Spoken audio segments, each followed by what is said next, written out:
Hi friends, welcome back to my channel Nagasri vlogs. ఈరోజు మా video వచ్చేసి సండే స్పెషల్ మా ఆయన ఎగ్ బిర్యానీ చేయమంటే చేస్తున్నానండి.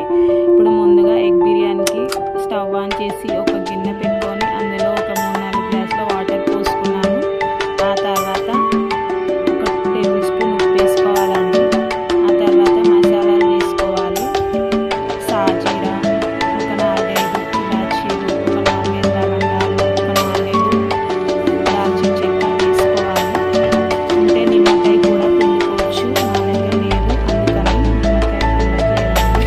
మా ఛానల్ కనుక మీకు నచ్చినట్టయితే లైక్ చేయండి, సబ్స్క్రైబ్ చేసుకోండి. మంచి మంచి వీడియోస్తో సపోర్ట్ చేయండి. నాకు 4 కిలో బాస్మతి రైస్ని నానబెట్టుకొని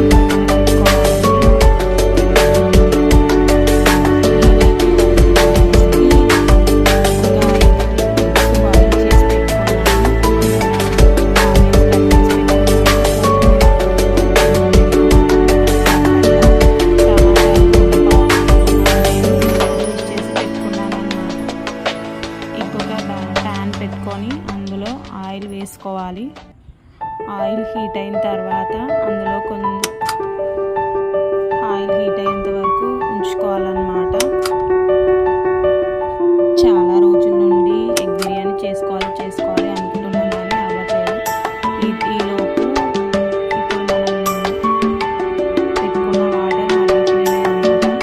అందుకని అందులో రైస్ వేసిస్తున్నాను. ఆయిల్ హీట్ అయ్యేలోపు రైస్ వేసేసుకొని ఇప్పుడు ఆయిల్ మంచిగా వేడైందండి. అందుకని ఆనియన్స్ వేసి కలుపుకోవాలన్నమాట. ఫ్రైడ్ ఆనియన్స్ మంచిగా రెడ్గా అయ్యే వరకు గోలించుకోవాలి. ఆనియన్స్ని చూడండి, ఇలా రెడ్గా అయ్యే వరకు గోలించుకొని ఒక ప్లేట్లోకి తీసుకోవాలి. ఆనియన్స్ని ఇలాగే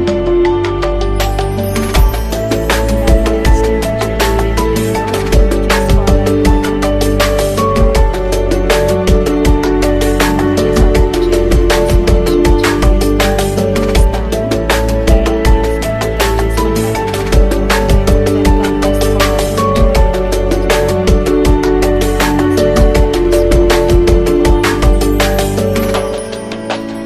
ఇప్పుడు అదే ఆయిల్లో కొంచెం పసుపు వేసి కారం వేసుకొని ఆ ఎగ్స్ని మంచిగా ఫ్రై చేసుకోవాలి.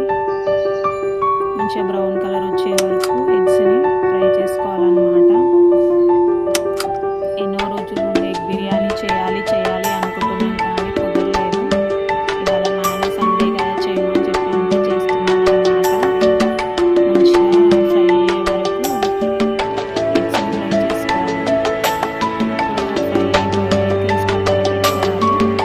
అదే ఆయిల్లో ఒక 4 పచ్చిమిర్చి కట్ చేసుకొని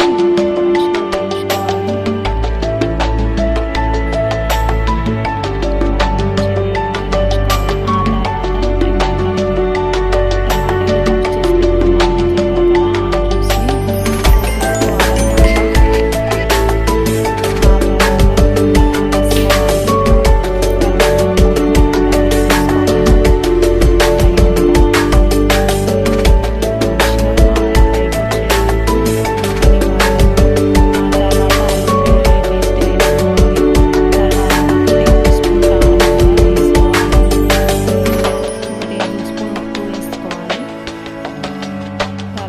ధనియాల పొడి, తర్వాత గరం మసాలా వేసుకొని మంచిగా ఆయిల్ పైకి వచ్చేంత వరకు కలుపుకోవాలి. మంచిగా